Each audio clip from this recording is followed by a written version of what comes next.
To discover what it means to be an American, sometimes you have to get out on the road.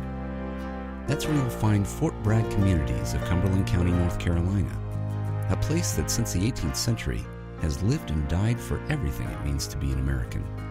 We've collected all those important moments and mapped every historical site and point of interest along the way. We call it the Spirit of America Trails. Here's one of the 11 trails, the African American Heritage Trail, the Spirit of Perseverance. African Americans in Cumberland County have endured difficult times over the centuries, yet they've always persevered while fighting for what they believe in. You'll see that and more on our African American Heritage Trail. Our first stop, the Lewis Leary Historical Marker. Even though Matthew Leary Sr. owned a harness factory and was a saddle maker, was a very wealthy merchant in downtown Fayetteville, his sons were all devoted to the cause of freedom. One would become a lawyer in that defense.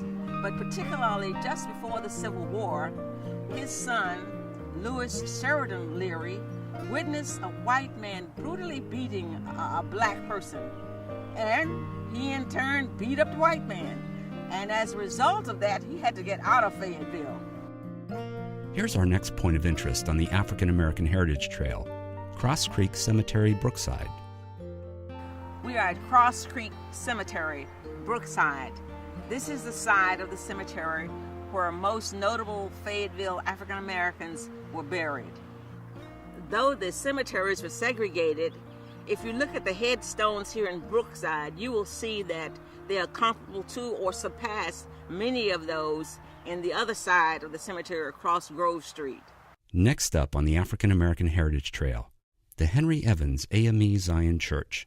Henry Evans came to Fayetteville in 1769, and he was on his way to South Carolina. But when he came to Fayetteville, he saw that there were no religious structures for blacks in Fayetteville.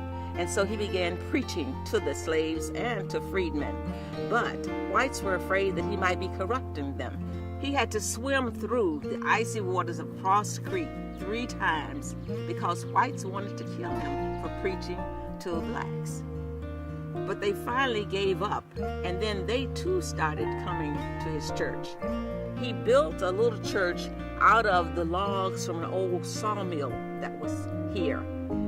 Blacks sat on one side of the church, and whites sat on the others as he preached to them.